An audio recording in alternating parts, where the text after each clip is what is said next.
J'ai déménagé à l'autre bout du pays, et mes parents ont coupé les ponts avec moi. Quand j'ai commencé à bien gagner ma vie, ils m'ont envoyé un SMS, « Ton frère a besoin d'argent. Nous sommes en route. » Ils ont débarqué, sans avoir la moindre idée de ce qui les attendait. Salut Reddit. Donc, j'ai coupé les ponts avec ma famille, après toute une vie passée à être ignorée. Et des années plus tard, ils ont débarqué à ma porte, comme si je leur devais quelque chose. Moi, un homme de 32 ans, je me tenais dans le salon de mes parents en août dernier, tenant à la main une bière artisanale à 14 €. Personne n'en avait rien à faire. Le match des Tigers hurlait à plein volume, parce que Louis de mon père était foutu, mais il refusait de l'admettre. Mon frère Trevor était dans un coin, en train de filmer un énième TikTok, sur sa vie trépidante d'entrepreneur. Il faisait du dropshipping, vendant des cochonneries d'Alibaba avec une marge de 400%, à des idiots qui n'y connaissaient rien. Je venais de décrocher la plus grosse promotion de ma carrière. Architecte réseau principal, pour une entreprise de cybersécurité du Fortune 100.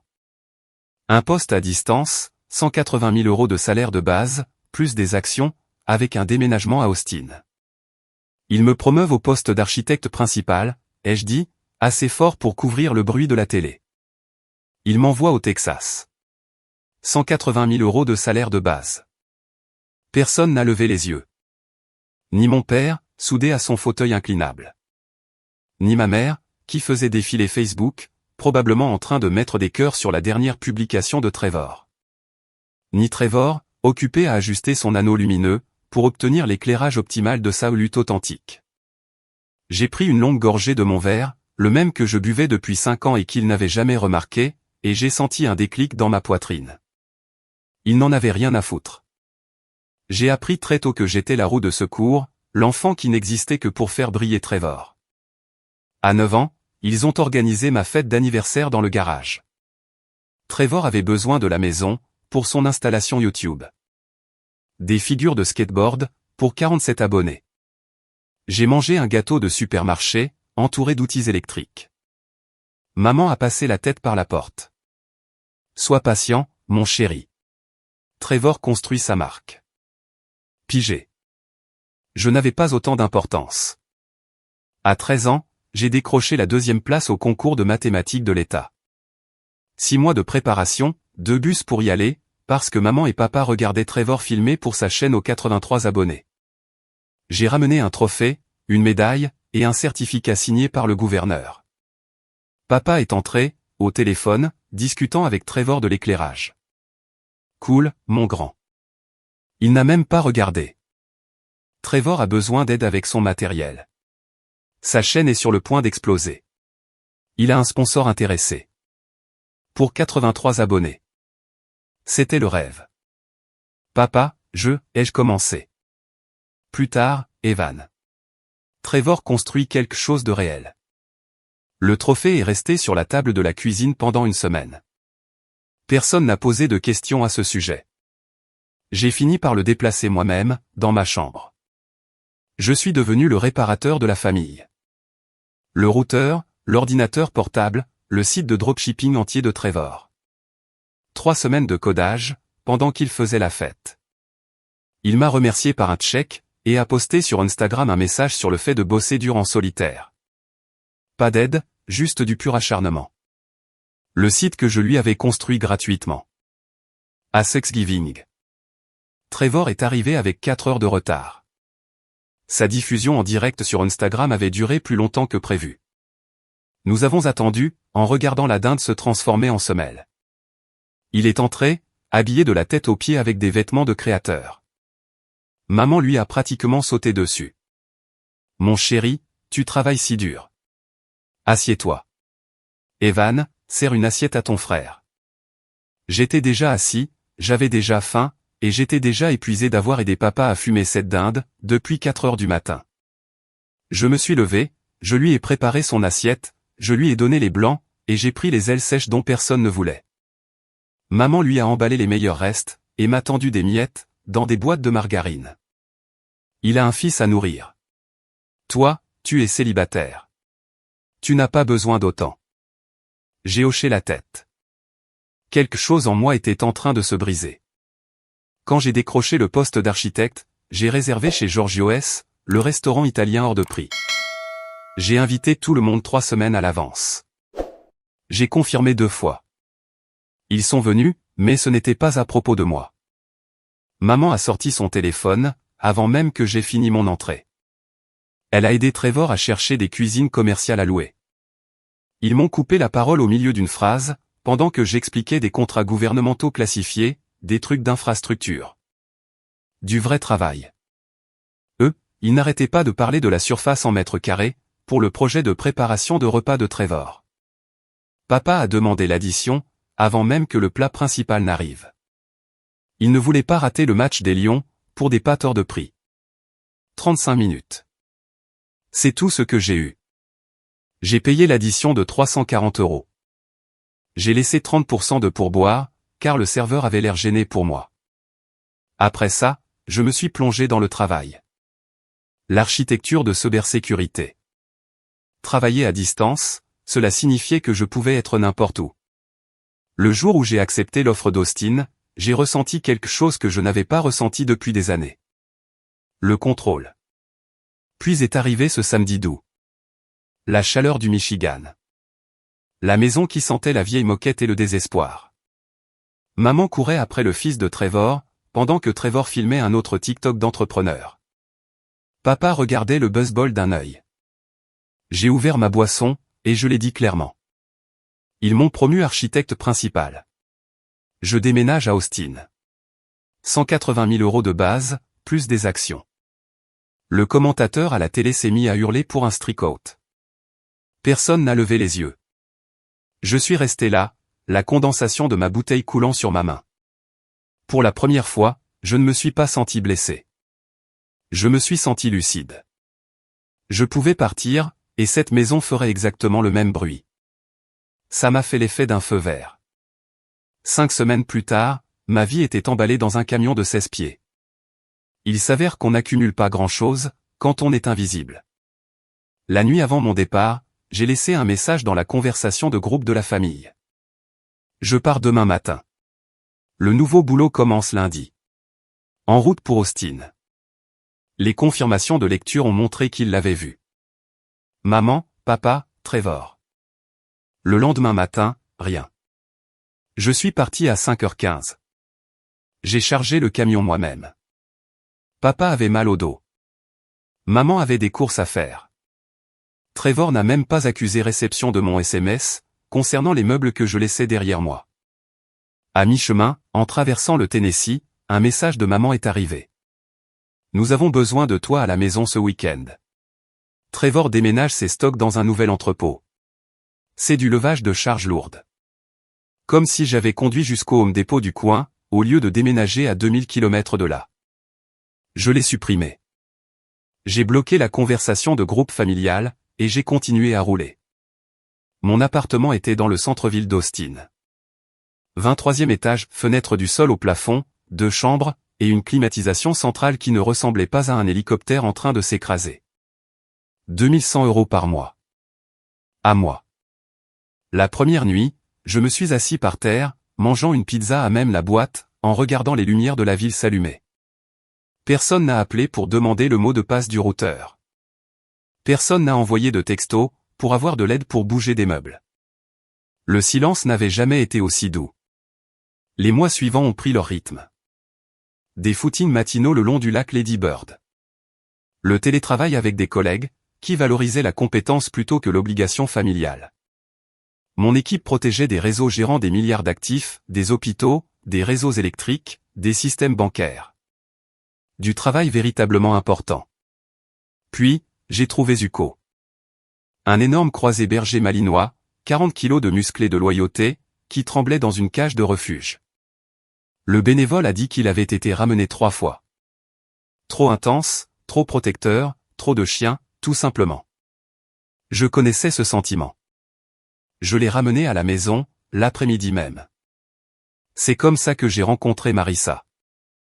Au parc à chiens, un mercredi soir. Son Doberman, Zeus, et Zuko, ont commencé à jouer. Ce genre de jeu brutal, avec des grognements, totalement amical mais qui a l'air violent. Ton chien est une bête, a-t-elle ri. C'était ça, le truc.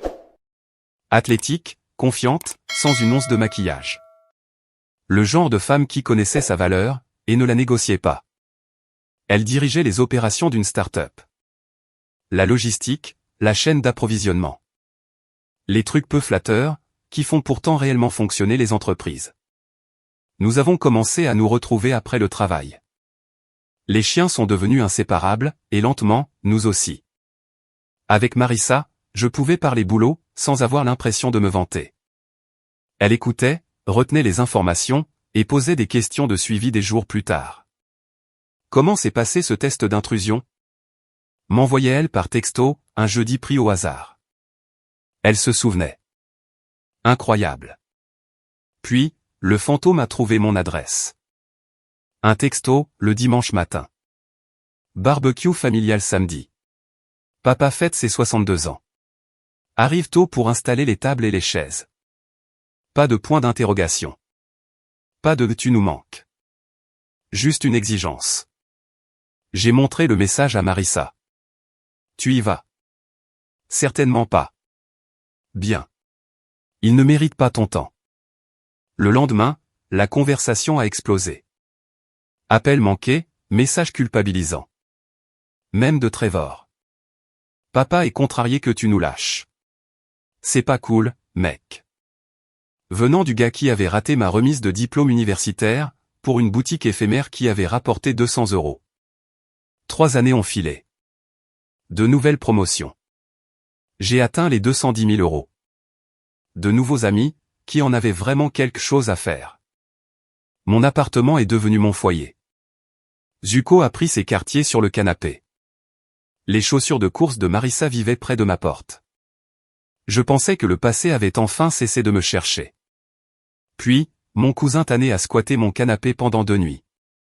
Le dernier matin, la lumière frappait parfaitement mon salon. Briques apparentes, meubles en cuir, télémurales, équipements de musculation. Zuko était étalé sur son lit pour chien. Tanné a sorti son téléphone.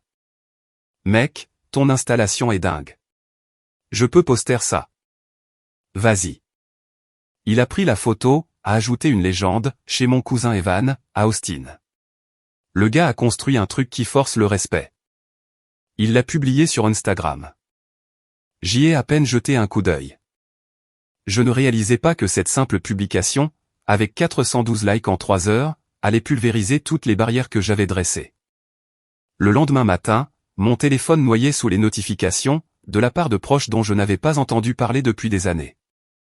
Des gens me demandaient combien je gagnais maintenant. D'autres voulaient savoir si j'étais propriétaire ou locataire. Ces meubles ont l'air chers. Des cousins que je connaissais à peine, laissaient des commentaires avec des émojis feu et des tu déchires. Puis, maman a commenté, tellement fière de notre Evan. J'ai toujours su qu'il réussirait. Nous l'avons élevé pour qu'il soit indépendant et ambitieux. Le mot notre avait le goût de l'essence. Où était ce notre, pendant le concours de maths, le dîner de promotion, ou le déménagement? Le nôtre s'est pointé, quand il y a eu quelque chose à photographier. Le premier SMS est arrivé jeudi soir, à 23h47. Evan, mon chéri, nous nous sommes tellement inquiétés pour toi. Pouvons-nous parler? Maman. 3 ans de silence quasi total, et soudain, elle s'inquiétait. Le post de Tanné était en ligne depuis 72 heures, et avait dépassé les 500 likes, ce qui, dans le monde de ma famille, devenait viral. Avant même que je ne puisse répondre, deuxième texto. De Trevor, j'ai vu des photos de ton appart. Très impressionnant. Tu dois très bien t'en sortir financièrement. Et voilà. La vraie conversation. Au matin, 6 appels manqués de maman, 3 de papa, 2 de Trevor. Le message vocal de papa durait littéralement 8 secondes. Rappelle ta mère. Affaire de famille. Je n'ai rappelé que samedi après-midi. Je les ai laissés mariner. Quand maman a répondu, sa voix avait cet enjouement forcé. Oh, mon chéri, enfin. Nous pensions justement à venir te rendre visite. Non, ai-je dit simplement. Silence. Elle ne s'attendait pas à ça. Pardon? J'ai dit non. Vous ne venez pas. J'ai déménagé à 2000 km pour une raison. Vous voulez parler? On peut le faire par téléphone. Evan, nous sommes ta famille. La famille qui m'a ignoré pendant 3 ans, jusqu'à ce que Tané poste mon appartement en ligne. Donc, non. Vous ne venez pas à Austin. Nous avons déjà réservé les billets, a-t-elle dit, sa voix devenant froide. Samedi matin. Tous les 4. Ma mâchoire s'est crispée. Alors, annulez-les. Je ne vous héberge pas. Ils ne sont pas remboursables, a-t-elle lâché, comme si c'était mon problème. Nous serons là à 11h. Nous pourrons parler à ce moment-là. Maman, je te le dis tout de suite. La ligne a été coupée. J'ai fixé mon téléphone, la rage montant en moi. Elle avait réservé des vols sans demander. Et maintenant, elle agissait comme si mon refus n'avait aucune importance. Marissa a levé les yeux de son ordinateur. Que s'est-il passé? Ils ont réservé des vols pour Austin. Je leur ai dit de ne pas venir, et elle m'a raccroché au nez. Alors, ne les laisse pas entrer, a-t-elle dit simplement. C'était le plan. Mais je connaissais ma famille. Ils n'acceptaient pas un non comme réponse. Ils allaient débarquer de toute façon, et faire un scandale jusqu'à ce que je cède. Pas cette fois. Le samedi est arrivé. J'étais prêt. La sonnette a retenti à 11h20. En retard, même lorsqu'il s'imposait. J'ai regardé par le Judas. Tous les 4. Maman tenant un sac Starbucks, comme une offrande de paix. Papa avec des sodas bon marché. Trevor, avec Hudson, qui avait l'air fatigué et confus. J'ai ouvert la porte, mais j'ai gardé mon corps dans l'encadrement, bloquant l'entrée. Je vous avais dit de ne pas venir, ai-je dit d'un ton plat. Le sourire de maman a vacillé. Nous avons fait tout ce voyage. Sans ma permission. Ce n'est pas mon problème. Evan, nous sommes une famille, a dit papa, essayant de me forcer le passage. Je n'ai pas bougé. La famille qui m'a ignoré pendant 3 ans. Vous n'entrez pas. Trevor s'est avancé, la voix agressive. Frérot, on a pris l'avion pour venir. Arrête de faire ton enfoiré, et laisse-nous entrer. Ou quoi? Ai-je demandé, la voix glaciale. Tu vas forcer le passage pour entrer chez moi. Les yeux de maman se sont écarquillés, jouant la victime. Nous voulons juste te voir. Vous voulez quelque chose, et me voir, c'est le prix d'entrée. Ça ne m'intéresse pas. Hudson a tiré sur la manche de Trevor, l'air effrayé. Le gamin ne méritait pas ça, mais je n'étais pas responsable des choix de ses parents. La voix de maman s'est brisée. S'il te plaît, mon chéri. Nous avons fait tout ce chemin, laisse-nous entrer, juste pour quelques minutes. Je les ai regardés, tous autant qu'ils étaient. Debout dans mon couloir, avec leurs bagages, leurs attentes, et cette même attitude de tout leur être dû qu'ils avaient toujours eu. Une partie de moi avait envie de leur claquer la porte au nez. Mais je savais qu'ils ne partiraient pas. Ils camperaient dans le couloir, feraient un scandale, et dérangeraient mes voisins. Très bien. Ils voulaient entrer. Ils auraient droit à très exactement 2 heures. Et ensuite, dehors. 2 heures, ai-je dit. Vous avez 2 heures, puis vous partez. C'est compris. Maman s'est illuminée immédiatement. Bien sûr, mon chéri. Je suis sérieux. 2 heures. Non négociable. Je me suis écarté. Ils se sont pratiquement précipités à l'intérieur, envahissant mon espace comme des criquets. Maman est passée en coup de vent, portant trop de parfum, scrutant déjà mon appartement comme un expert immobilier. Elle passait ses doigts sur mes meubles, évaluant mentalement leur prix. Oh, mon chéri, regarde-toi, a-t-elle dit. Mais ses yeux calculaient la superficie, et le coût du loyer. C'est ravissant. Très haut de gamme. Quel est le loyer pour un endroit comme ça? Traduction, combien d'argent as-tu? Papa a suivi, avec ses sodas bon marché. Le truc le moins cher possible. Je buvais des boissons de qualité depuis des années. Il ne s'en était jamais souvenu, pas une seule fois. J'ai apporté des boissons pour le match, a-t-il dit, cherchant déjà ma télé. Traitant ma maison comme son bar sportif personnel. Trevor est entré en dernier, téléphone en main. Sûrement en train de filmer une vidéo pour sa story Instagram. Yo, bel appart. Quelle est la surface? Genre, 130 mètres carrés, en plein centre-ville d'Austin? Ça doit faire minimum 2600 € par mois. Ou alors tu as acheté? Parce que si tu as acheté. Arrête, je l'ai coupé, la voix tranchante. Tu es ici pour 2 heures. Ne les passe pas à calculer ma valeur nette. Son sourire s'est effacé.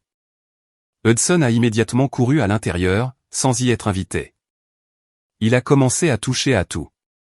A attrapé la télécommande de ma télé, et sauté sur mon canapé. Zuko s'est replié dans la chambre, la queue basse. J'ai regardé ma montre. Et j'ai lancé le chronomètre. Nous sommes passés au salon. Papa a attrapé la télécommande de ma télé sans demander, a trouvé le match des Tigers, et a monté le volume. Personne ne m'a demandé si j'avais envie de regarder du baseball. Maman s'est installée sur mon canapé d'angle en cuir à 3200 €, et a commencé l'interrogatoire. Alors, quel est ton salaire maintenant? Tu dois très bien t'en sortir, pour pouvoir te permettre tout ça. Droit au but. Aucun faux semblant. Je suis à l'aise, ai-je dit, la mâchoire serrée. Trevor a ri. Ce sont faux, qu'il produisait quand il essayait d'extirper des informations. Allez, mec. Tu dois faire au moins 200 000 € minimum, avec les actions, peut-être 250 000 € en rémunération totale. Il n'avait pas tort, mais je n'allais rien confirmer. Pourquoi est-ce que ça compte? Ai-je demandé. Juste curieux, frérot. J'essaie de comprendre le game d'architecte réseau. Ça a l'air lucratif. Ça l'est, ai-je dit. Quand tu termines réellement tes études, et que tu travailles pour y arriver. Silence. Coupant. Inconfortable. Maman a forcé un rire. Inutile d'être impoli, mon chéri. Je ne suis pas impoli. Je suis honnête. Quelque chose avec quoi cette famille a du mal. Le visage de Trevor a rougi. Tu sais quoi? Je suis venu ici en pensant qu'on pourrait renouer. Tu es venu ici, parce que Tané a posté des photos de mon appartement, et que tu as réalisé que j'avais de l'argent. Ne faisons pas semblant qu'il s'agit d'amour fraternel. Hudson continuait à sauter sur mes meubles. Je lui avais déjà demandé 2 fois d'arrêter. Il m'a ignoré. Hudson, ai-je dit fermement. Dernier avertissement. Assieds-toi, ou joue tranquillement dans le coin. Mais arrête de sauter sur mes meubles. Le visage de maman s'est tendu. Il a 7 ans. Il déborde d'énergie. Il peut déborder d'énergie, sans casser mes affaires. Ne parle pas comme ça devant mon fils, a craqué Trevor. Alors, contrôle ton fils, dans ma propre maison, ai-je rétorqué. La tension était à couper au couteau. Maman avait l'air offensée, que je ne joue pas le rôle de l'hôte complaisant. Papa gardait les yeux rivés sur la télé, comme un lâche. Trevor scrollait sur son téléphone, probablement en train de poster des trucs sur son frère toxique, pour ses abonnés. 30 minutes s'étaient écoulées, et j'en avais déjà assez. Maman a continué à pousser. Est-ce que Marissa paie la moitié du loyer? Vous vivez pratiquement ensemble? Ça ne te regarde pas. Je demande juste, mon chéri. Et moi, je ne réponds tout simplement pas. Trevor a levé les yeux de son téléphone. Frérot, tu as changé. Avant, tu étais cool.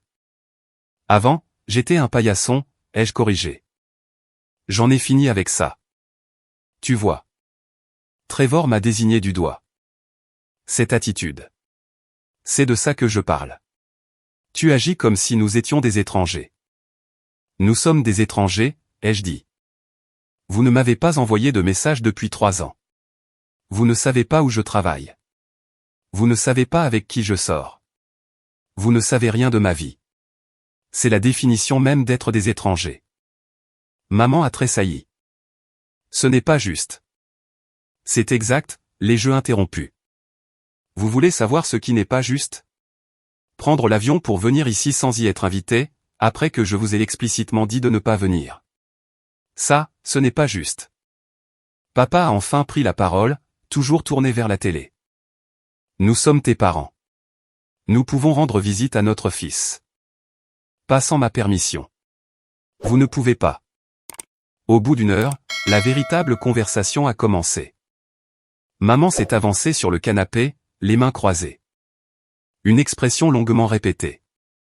Ton père et moi avons réfléchi à la situation de ton frère. Arrête, ai-je dit.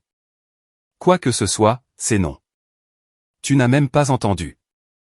Je n'en ai pas besoin. La réponse est non. Trevor a posé son téléphone. Frérot, écoute juste. J'ai dit non. Je ne financerai pas ton prochain échec. Je ne vais pas renflouer les terribles décisions de maman et papa. Je ne suis pas votre fonds d'urgence. Les yeux de maman se sont écarquillés. Comment oses-tu? Comment j'ose quoi? Poser des limites? Refuser d'encourager votre enfant chéri? M'attendre à être traité comme un membre de la famille, plutôt que comme un chéquier. Nous t'avons élevé. Non, je l'ai coupé, la voix glaciale. Vous avez élevé Trevor. Moi, je me suis élevé tout seul. Grosse différence. Trevor s'est levé, en colère maintenant.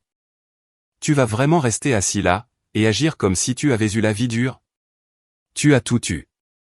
Cite-moi une seule chose, les jeux défiés. Une seule chose qu'ils m'ont donnée, et qu'ils ne t'ont pas donnée en premier. Une seule fois, où ils m'ont fait passer avant toi. Un seul sacrifice, qu'ils ont fait pour moi. Silence. Un silence total, et accablant. C'est bien ce que je pensais, ai-je dit. J'ai vérifié ma montre. 1h40. Il restait 20 minutes. Mais j'en avais assez. Le temps est écoulé, ai-je dit, en me levant. Vous devez partir. Evan, nous n'avons pas, a commencé maman. Je m'en fiche. Vous êtes venu ici sans invitation. Je vous ai accordé 2 heures par courtoisie. Maintenant, vous partez. Nous avons fait tout ce voyage. C'est votre choix. C'est votre problème, pas le mien. J'ai marché jusqu'à la porte, et je l'ai ouverte. Dehors. Trevor a attrapé Hudson, le visage rouge de rage et d'humiliation. Tu vas vraiment faire ça? Oui, vraiment. La porte est ouverte. Utilisez-la. Maman s'est levée, les larmes commençant à couler. Cette manipulation émotionnelle si bien répétée. Après tout ce que nous avons fait pour toi. Comme quoi? Ai-je demandé. Sois spécifique. Cite une chose, un sacrifice. Elle n'a pas pu. Elle est juste restée là, la bouche s'ouvrant et se fermant. C'est bien ce que je pensais, ai-je dit. Partez. Papa s'est finalement levé, attrapant sa veste. Tu es devenu cruel. Non, ai-je dit. Je suis devenu honnête. Et vous ne pouvez pas le supporter. Trevor a traîné près de la porte. Nous sommes venus ici pour te demander de l'aide. Je sais, ai-je dit. C'est pour ça que vous êtes venu. C'est la seule raison pour laquelle vous êtes venu. Et c'est exactement pour ça, que la réponse est non. Trevor a des problèmes, a lâché maman. De gros problèmes. Il doit de l'argent. Pas mon problème, ai-je dit simplement. C'est un adulte. Il a fait des choix. Qu'il en assume les conséquences.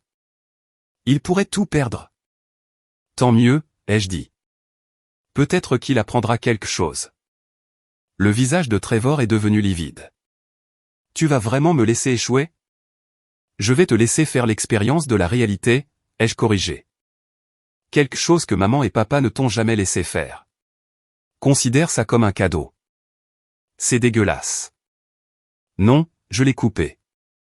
Ce qui est dégueulasse, c'est de débarquer sans invitation, de traiter ma maison comme un distributeur de billets, et de s'attendre à ce que je finance tes délires. Ce qui est dégueulasse, ce sont ces 3 ans de silence, suivis d'exigences financières. Ce qui est dégueulasse, c'est d'utiliser un enfant de 7 ans, comme moyen de pression émotionnelle. Hudson pleurait maintenant, confus et effrayé. Trevor, ai-je dit, baissant la voix. Prends ton fils et pars. Ne me recontactez plus, à moins d'être prêt à t'excuser sincèrement. Pas le genre d'excuse où tu es désolé que je sois contrarié. Le genre où tu es désolé pour ce que tu as fait. Il a attrapé Hudson, et est sorti. Maman a essayé une dernière fois. Evan, s'il te plaît. Dehors. Ai-je dit. Maintenant. Elle a regardé papa. Il a secoué la tête, il était déjà à mi-chemin de l'ascenseur. Ils sont partis. J'ai fermé la porte, je l'ai verrouillée, et je me suis appuyé contre. Zuko est sorti de la chambre, la queue battante, visiblement soulagé. Mon téléphone a vibré. Marissa, comment ça s'est passé? J'ai répondu exactement comme je l'avais prévu. Je leur ai donné 2 heures. Je les ai mis à la porte, quand ils ont demandé de l'argent. Sa réponse, fier de toi. Tu veux de la compagnie ce soir? J'ai souri. Ouais, amen Zeus. Les chiens ont le droit de faire la fête, eux aussi. J'ai regardé autour de mon appartement. Le mien. Réellement le mien. Pas de culpabilité, pas d'obligation, pas de comédie, juste des limites. Et je ne m'étais jamais senti aussi bien. Je pensais que les mettre à la porte serait la fin de l'histoire. Je pensais qu'ils rentreraient au Michigan, qu'ils panseraient leur plaie, et peut-être qu'ils apprendraient quelque chose. J'avais tort. Dimanche matin, 9h47. La sonnette retentit à nouveau. Je regarde par le Judas. Tous les 3, à nouveau. Les mêmes expressions désespérées. Hudson, l'air épuisé. Je n'ai pas ouvert la porte. Evan. La voix de maman était étouffée à travers la porte. Nous savons que tu es là. Il faut qu'on parle. Je suis resté silencieux. J'ai attendu. Evan, s'il te plaît. Nous avons fait tout ce voyage. Nous resterons à Austin, jusqu'à ce que nous réglions ça. Mon sang n'a fait qu'un tour. Rester à Austin? Ouvre la porte. La voix de papa était bourrue, exigeante. J'ai sorti mon téléphone, et j'ai envoyé un texto, vous devez partir. Je vous l'ai dit hier. Je ne suis pas intéressé par ce que vous essayez de me vendre. Le téléphone de maman a vibré. J'ai regardé par le Judas, pendant qu'elle le lisait. Nous ne partirons pas, avant que tu nous écoutes. A-t-elle crié à travers la porte. Trevor a tambouriné. Frérot, arrête de faire ton lâche. Ouvre la porte. J'ai appelé la sécurité de l'immeuble, à la place. Oui, il y a des gens qui me harcèlent dans le couloir. Ils refusent de partir. Pouvez-vous envoyer quelqu'un? 5 minutes plus tard, un agent de sécurité est arrivé. Un professionnel, qui avait déjà vu ce genre de situation. Messieurs dames, vous devez partir. Le résident ne veut pas de vous ici. Nous sommes sa famille. Ça n'a pas d'importance. C'est une propriété privée. Si vous ne partez pas de votre plein gré, j'appelle la police. Ils sont finalement partis. Mais maman m'a envoyé un texto. Nous n'abandonnons pas. Nous sommes à l'hôtel, près du domaine. Nous reviendrons. J'ai bloqué le numéro. J'ai reçu un autre texto d'un numéro différent, 1 heure plus tard. C'est ta mère. Ne me bloque pas. Nous devons en parler comme des adultes. J'ai bloqué celui-là aussi. Ensuite, les emails ont commencé. Puis les messages sur Facebook. Puis, les tentatives sur LinkedIn. Trevor a essayé de me joindre par l'intermédiaire de Tané, par d'anciens amis du lycée sur les réseaux sociaux, et par la ligne principale de mon entreprise, en prétendant qu'il y avait une urgence familiale. Les ressources humaines m'ont appelé le mardi après-midi. Evan, quelqu'un a appelé, se présentant comme votre frère. Il a dit qu'il y avait une urgence familiale, et qu'il devait vous joindre d'urgence. Il n'y a pas d'urgence, ai-je répondu. Il me harcèle pour avoir de l'argent. S'il rappelle, ne transférez pas l'appel. Compris. Nous voulions juste vérifier. 5e jour. J'ai emmené Zuko pour sa promenade du soir. Le même trajet que d'habitude. Faire le tour du pâté de maison, traverser le petit parc, puis rentrer. Je ne les ai pas vus attendre, jusqu'à ce qu'il soit trop tard. Trevor a surgi de derrière une camionnette garée. Papa était juste derrière lui. Avant que je ne puisse réagir, papa a attrapé la laisse de Zuko, et me l'a arrachée des mains. Trevor m'a poussé en arrière. Papa.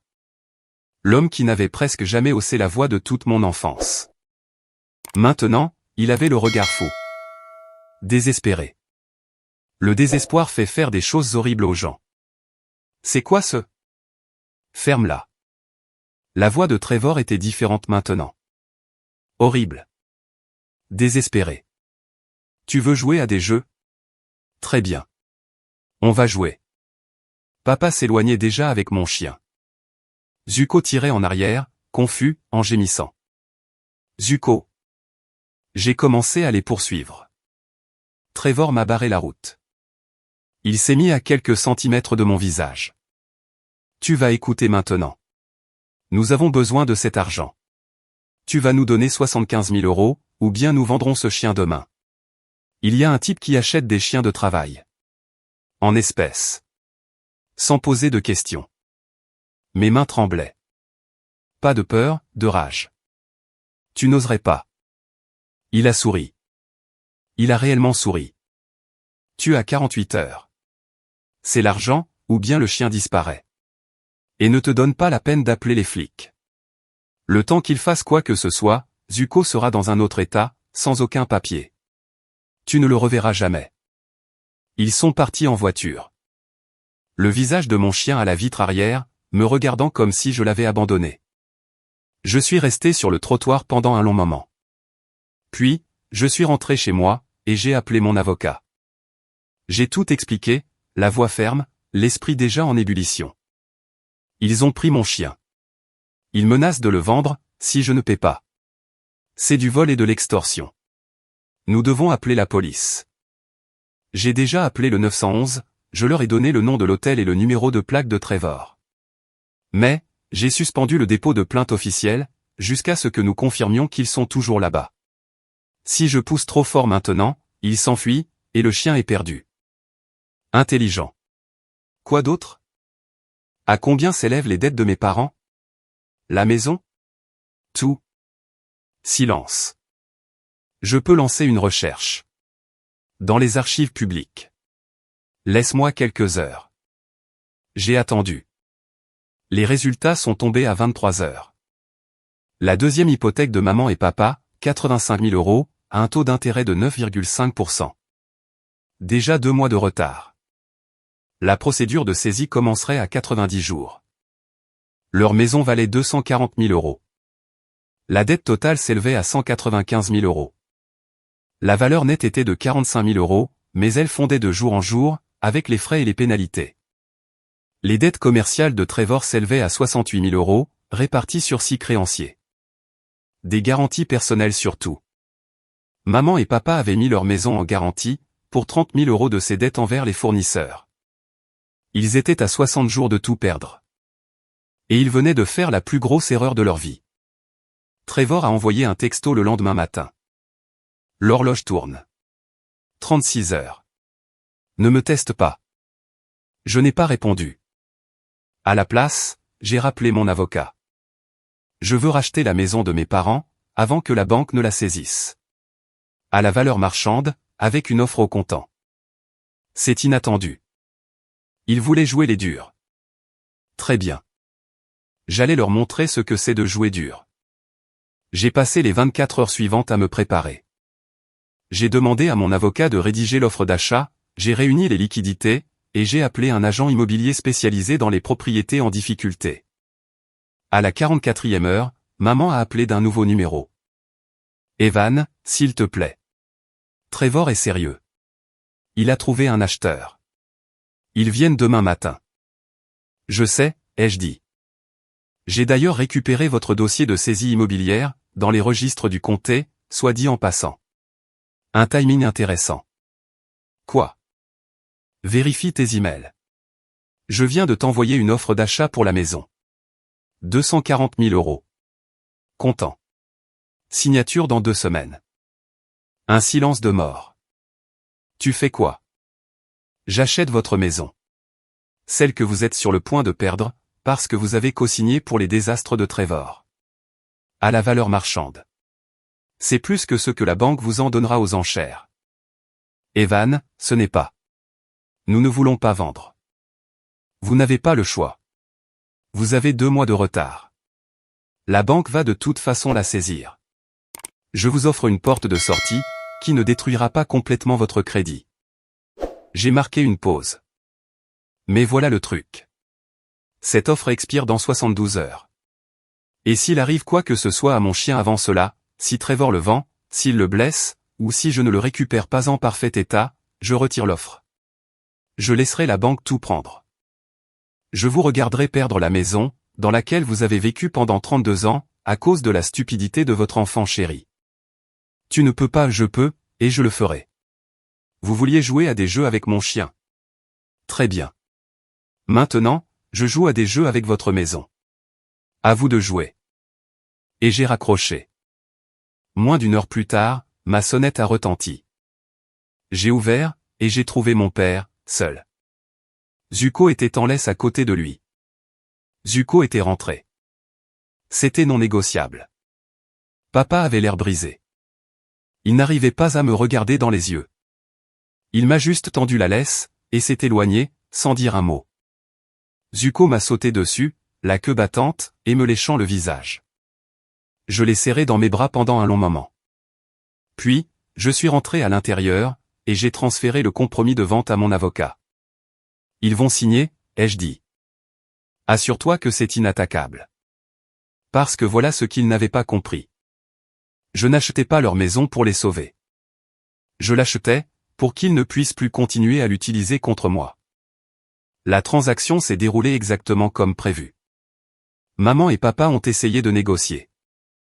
Ils ont essayé d'ajouter des conditions, ils voulaient rester en tant que locataires, avec un loyer inférieur à celui du marché. Ils voulaient que je leur pardonne la dette. Ils voulaient que je sois raisonnable. Je n'étais pas intéressé par l'idée d'être raisonnable. Le loyer du marché est de 1900 €, ai-je dit à mon avocat. C'est le prix. Ils peuvent payer, ou ils peuvent partir. C'est leur choix. Il invoque des difficultés financières, et demande à payer 800 €. Alors, ils peuvent trouver un autre endroit où vivre, pour 800 €. Pas dans ma propriété. Ils ont signé.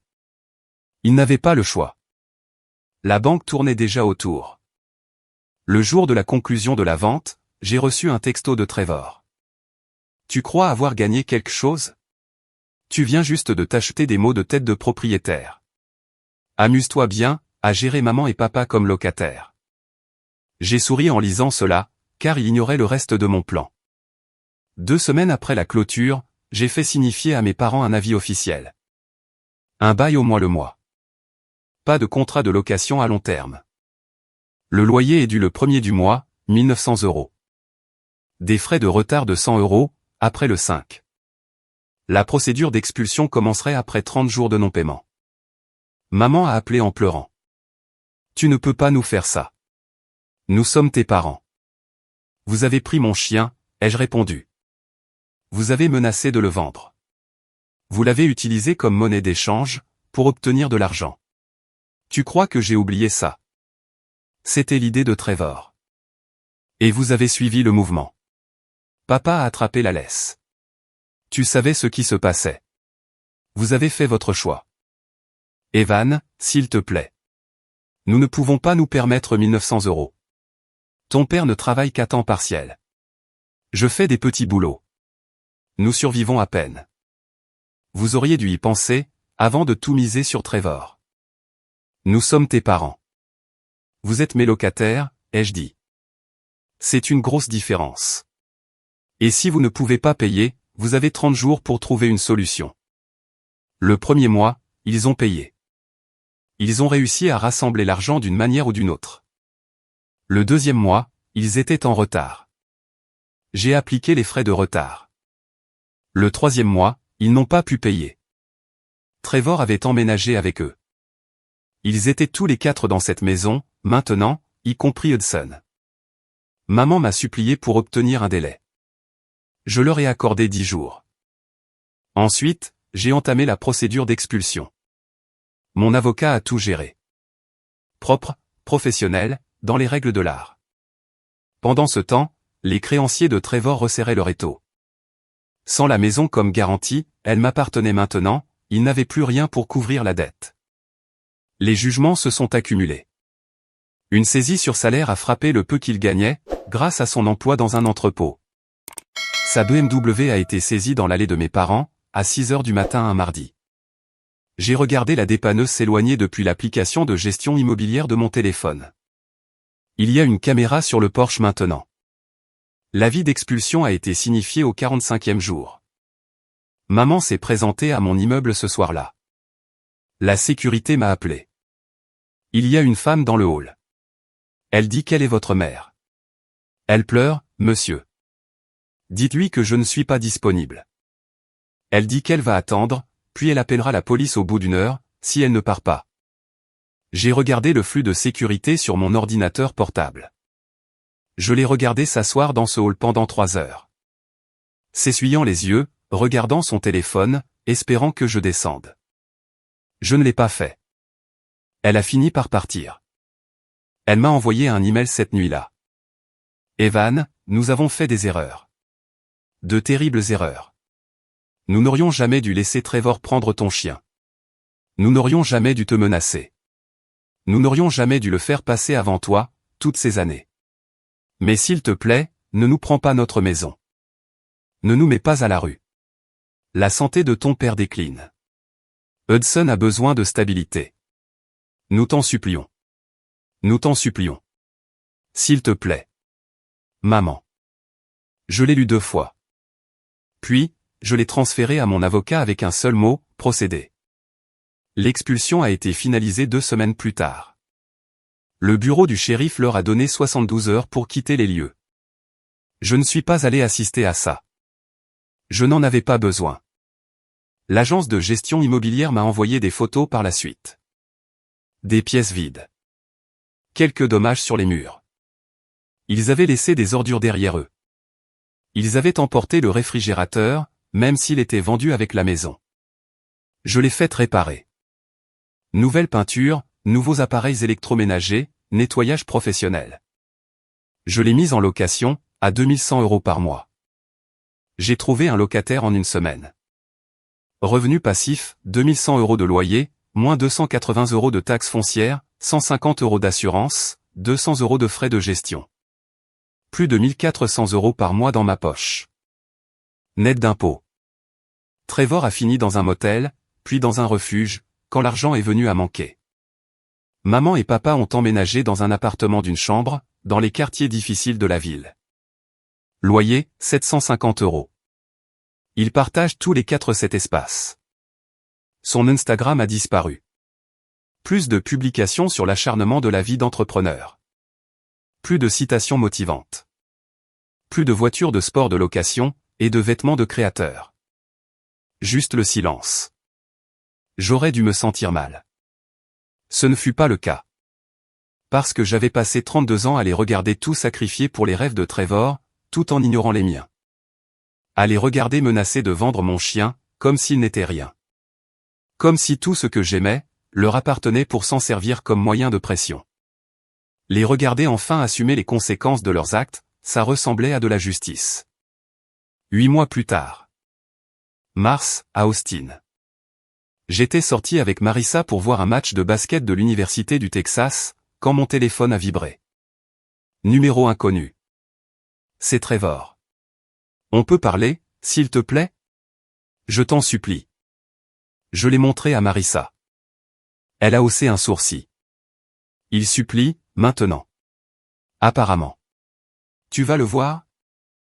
J'y ai réfléchi. Une partie de moi voulait l'ignorer complètement.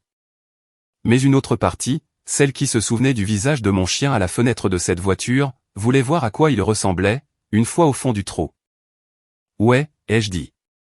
J'ai envie de voir ça. Nous nous sommes retrouvés dans un café du centre-ville. Un terrain neutre, public. Il avait l'air détruit. Émacié. Des vêtements qui n'étaient pas à sa taille, des chaussures en lambeaux, les mains tremblantes quand il s'est assis. Je ne suis pas là pour de l'argent, a-t-il commencé. C'est bien, parce que tu n'en auras pas. Je sais. Je sais que je n'en aurai pas. Il n'arrivait pas à me regarder en face. J'avais besoin que tu vois ce que je suis devenu. Ce que nous sommes tous devenus. J'ai bu une gorgée de mon café, et je n'ai rien dit. Hudson vit chez sa mère à plein temps maintenant. J'ai perdu la garde, parce que je ne pouvais pas fournir un logement stable. Je le vois 2 fois par mois. Des visites supervisées dans un centre qui sent l'eau de Javel. Sa voix s'est brisée. Il m'a demandé pourquoi mamie et papy vivaient dans un si petit appartement. Je n'ai pas su quoi répondre. Je n'ai toujours rien dit. Papa a eu une crise cardiaque le mois dernier. Une petite, mais ils ne peuvent pas se permettre les soins de suivi. Maman cumule 2 emplois, à 63 ans. Il mange des nouilles instantanées pour le dîner, la plupart du temps. Il a finalement levé les yeux vers moi, les yeux rouges, le visage mouillé. Et c'est moi qui ai fait ça. C'est moi qui ai causé tout ça. Oui, ai-je répondu. Et tu as fait le coup du chien. Il a secoué la tête. C'était le pire moment de ma vie. Pas quand ils m'ont arrêté. Pas quand j'ai tout perdu. Le pire moment, c'était de te voir sur ce trottoir, quand on s'éloignait avec Zuko. L'expression sur ton visage. Je ne l'oublierai jamais. Moi non plus. Je suis désolé. Les mots sont sortis, brisés.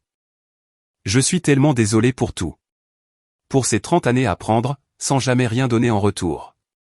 Pour avoir cru que je méritais tout, parce que maman et papa me disaient que j'étais spécial. Pour avoir pris ton chien, et menacé de le vendre à un inconnu, comme une sorte de monstre. J'étais un monstre. Je suis un monstre. Il pleurait maintenant. Vraiment pleurer. Le genre de pleurs qu'on ne peut pas simuler. Maman voulait que je te dise qu'elle est désolée, elle aussi. Elle t'écrit des lettres qu'elle n'envoie jamais. Des pages et des pages sur la façon dont elle t'a laissé tomber. Comment elle a fait les mauvais choix. Comment elle aimerait pouvoir revenir en arrière, et tout faire différemment. J'ai fini mon café. J'ai posé la tasse. Papa aussi. Il ne peut pas le dire, parce qu'il est trop fier, mais je l'entends parfois la nuit, il se parle à lui-même. Il dit ton nom. Il dit qu'il est désolé. Trevor a essuyé son visage, et m'a regardé avec quelque chose qui ressemblait à de l'espoir. Est-ce qu'il y a une chance, la moindre chance qu'on puisse? Je ne sais pas, recommencer à zéro? Pas pour l'argent, pas pour la maison. Juste, peut-être, un coup de fil de temps en temps. Peut-être que tu pourrais revoir Hudson. Il demande toujours des nouvelles de tonton Evan. Il a toujours cette petite voiture que tu lui as offerte, quand il avait 4 ans. Je l'ai regardé pendant un long moment. J'ai pensé à tout. 32 ans passés à être invisible. 32 ans de réussite qui n'étaient jamais assez bonne. Zuko tremblant dans mes bras, après que je l'ai récupéré. Maman pleurant dans mon hall, pendant que je regardais sur les caméras de sécurité. Puis, je me suis levé. Non. Son visage s'est décomposé. Evan, s'il te plaît. Tu as demandé si nous pouvions recommencer à zéro. La réponse est non. Il n'y a rien à recommencer. Il n'y a jamais eu quoi que ce soit de réel au départ. J'étais un distributeur automatique pour vous, un plan de secours, une ressource à exploiter quand le fils préféré serait à court d'options. Ce n'est pas vous avez pris mon chien, ai-je dit d'une voix calme et glaciale. Vous l'avez arraché dans la rue, vous avez menacé de le vendre à un inconnu, vous avez utilisé le seul être vivant que j'aimais vraiment, comme monnaie d'échange pour avoir de l'argent. Et maintenant, tu veux que je fasse comme si ça ne s'était pas produit? Que je décroche le téléphone pour les fêtes, et qu'on fasse la conversation? Il a ouvert la bouche. Rien n'est sorti. Dis à maman que j'ai bien reçu son message. Dis à papa que je me fiche de ses excuses nocturnes. Dis à Hudson. J'ai fait une pause. En fait, ne dis rien à Hudson. Il comprendra quand il sera plus grand. Il comprendra que son père, et ses grands-parents, ont brûlé tous les ponts pour de l'argent, puis se sont demandé pourquoi personne ne venait leur rendre visite. J'ai commencé à marcher vers la porte. Evan, attends. S'il te plaît. Je t'en supplie. Nous t'en supplions tous. Je me suis arrêté, mais je ne me suis pas retourné. Je sais, ai-je répondu. C'est la différence entre nous. Je n'ai jamais supplié pour quoi que ce soit. J'ai juste construit quelque chose qui valait la peine d'être conservé. Et tu as passé toute ta vie à apprendre aux gens qui faisaient le travail. Nous sommes une famille. Non, nous ne le sommes pas. La famille ne menace pas de vendre ton chien. La famille ne débarque pas pour exiger de l'argent, alors que vous ne vous êtes pas parlé depuis des années. La famille n'hypothèque pas sa maison pour l'enfant chéri, pour ensuite venir pleurer quand tout s'effondre. Je me suis enfin retourné pour le regarder. Vous êtes des étrangers qui partagent mon ADN. C'est tout ce que vous avez toujours été. Je ne m'en étais juste pas rendu compte, jusqu'à ce que vous rendiez la chose impossible à ignorer. Je l'ai laissé là, pleurant seul, dans un café rempli de gens qui faisaient semblant de ne pas regarder. Quand je suis retourné auprès de Marissa, elle a levé les yeux de son téléphone. Comment ça s'est passé? Ils supplient toujours. Tu leur pardonnes? Non. Je l'ai attiré contre moi. Et je ne le ferai jamais. Elle a souri. Bien. Plus tard dans la soirée, nous étions chez moi. Chez nous, maintenant. Et mon téléphone a vibré 3 fois de plus. Maman, papa, Trevor à nouveau. Des numéros différents, les mêmes messages désespérés. S'il te plaît. Nous t'en supplions. Juste une dernière chance. Je les ai tous supprimés, sans lire au-delà de la première ligne. Zuko a sauté sur le canapé, et a posé son énorme tête sur mes genoux, comme s'il savait, comme s'il se souvenait de cette semaine loin de la maison. Je l'ai gratté derrière les oreilles, et il a fait ce bruit de satisfaction qui signifiait que tout allait bien. Dehors, Austin brillait. Ma ville, ma vie, mon choix. Si vous avez apprécié cette vidéo, n'hésitez pas à cliquer sur le bouton s'abonner.